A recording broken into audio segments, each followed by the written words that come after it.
বন্ধুরা, যদি আপনারা এই মুসলিম বোনটির মাত্র 2-3 মিনিট সময় নিয়ে এই ছোট্ট ভিডিওটি দেখে নেন, তাহলে বিশ্বাস করুন আপনারও মন থেকে তাকে স্যালুট করে উঠবেন।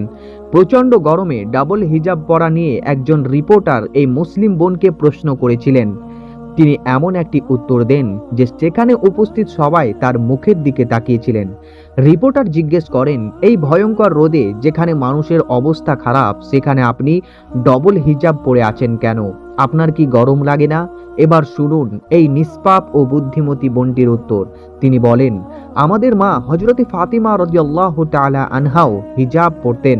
গরম তো সবারই লাগে, কিন্তু এই গরম জাহান্নামের আগুনের চেয়ে বেশি নয়। আল্লাহু আকবার। এরপর এই বোনটি এমনই একটি হৃদয় স্পর্শী কথা বলেন যা লাখো মানুষের মন জয় করে নিয়েছে। আমি চাই আপনারা আগে নিজের চোখে এই ভিডিওটি দেখুন, এরপর এই ভিডিও সম্পর্কে একটি গুরুত্বপূর্ণ কথা বলছি। बताइए, या आपको गर्मी नहीं लग रही? डबल डबल आपने हिजाब किया हुआ है। देखिए, हमारी बीबी ने भी हिजाब किया है और ये गर्मी लगती है सबको, लेकिन ये दोज़ख की आंच से ज़्यादा गर्मी नहीं है, इसलिए हिजाब में रहना ज़रूरी है।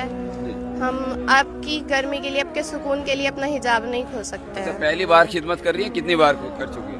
पहली बारी। তো বন্ধুরা, আপনারা ভিডিওটি দেখলেন। এই বোনটি যে কথাগুলো বলেছেন সত্যিই তা প্রশংসার যোগ্য।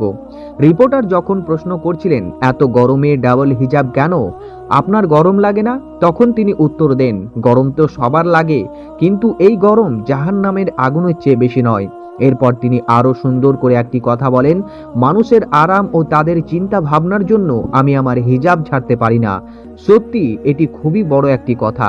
আজকের যুগে যেখানে ফ্যাশনের নামে অনেকেই পর্দাকে গুরুত্ব দেন না, সেখানে এমন নারীদের দেখে মন আনন্দে ভরে যায়। এই বোনটির ঈমান ও লজ্জাশীলতা এত সুন্দরভাবে কথাগুলো বলে আমাকে কুরআন ও হাদিসের সেই শিক্ষার কথা মনে করিয়ে দেয়, যেখানে নবী করিম সাল্লাল্লাহু আলাইহি ওয়াসাল্লাম বলেছেন, লজ্জাশীলতা ও ঈমান একে অপরের সঙ্গে অঙ্গাঙ্গিভাবে জড়িত। এদের মধ্যে একটি চলে গেলে অন্যটি চলে যায়। আর এই দুনিয়ায় গরমের প্রসঙ্গে পবিত্র কুরআনে সূরা আত-তাওবা আয়াত নম্বর 81-তে আল্লাহ তাআলা বলুন জাহান্নামের আগুনের চেয়েও অনেক বেশি উত্তপ্ত যদি তারা তা বুঝতো। এই বোনটির ঈমান, দৃঢ়তা এবং লজ্জাশীলতার এই সুন্দর ভিডিওটি আমাদেরকে শিক্ষা দেয় যে পরিস্থিতি যেমনই হোক না কেন, নিজের ঈমানের উপর অটল থাকাই প্রকৃত সফলতা। আপনাদের কাছে এই মুসলিম বোনটির উত্তর কেমন লেগেছে নিচে অবশ্যই কমেন্ট করে জানান। ভিডিওটি যদি আপনাদের পছন্দ হয় এবং একটুও মন কেড়ে নেয়, তাহলে অবশ্যই ভিডিওটিতে একটি লাইক, বন্ধুদেরকে বেশি বেশি পরিমাণে শেয়ার করুন। নতুন দর্শক হলে চ্যানেলটিকে অবশ্যই সাবস্ক্রাইব করে রাখুন।